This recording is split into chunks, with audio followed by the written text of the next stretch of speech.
আজ থেকে প্রায় 100 বছর পর আমাদের দেহের অস্তিত্ব প্রায় নেই বললেই চলে। হয়তো কোথাও একটা আমাদের ছবি পড়ে থাকবে এবং তার উপরে মাকড়সার জাল পড়ে থাকবে। আর ইতিমধ্যে আমাদের ফেলে আসা সে শখের বাড়িটা, কিংবা হয়তো আমাদের পরবর্তী প্রজন্ম এই বাড়িটা ভোগ করবে। সে পছন্দের জামা প্যান্টগুলো ব্ল্যাঙ্কেটেড হয়ে গেছে। আমার সে শখের গাড়িটা আজ হয়তো কেউ চালাচ্ছে, কিংবা হয়তো তার আজ অস্তিত্বই নেই। আর আজ হয়তো আমাকে খুব কম জনেই মনে রেখেছে। আজ হয়তো আমাকে কেউ ভাবেও না, হয়তো তাদের সময় নেই আমার জন্য।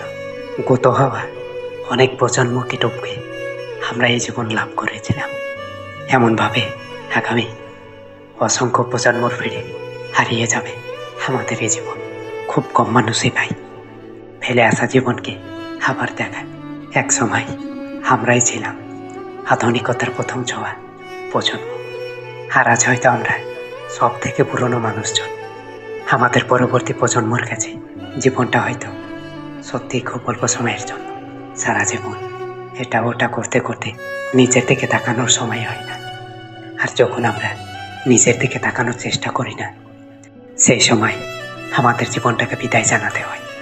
তাই বলছি, যা করার আজ করতে হবে, যা পাওয়ার আজই পেতে হবে। প্রিয় মানুষকে পেতে চাও, তাহলে আজই অভিমান ভেঙে দাও। এক কথায়, যা হবে আজই হবে।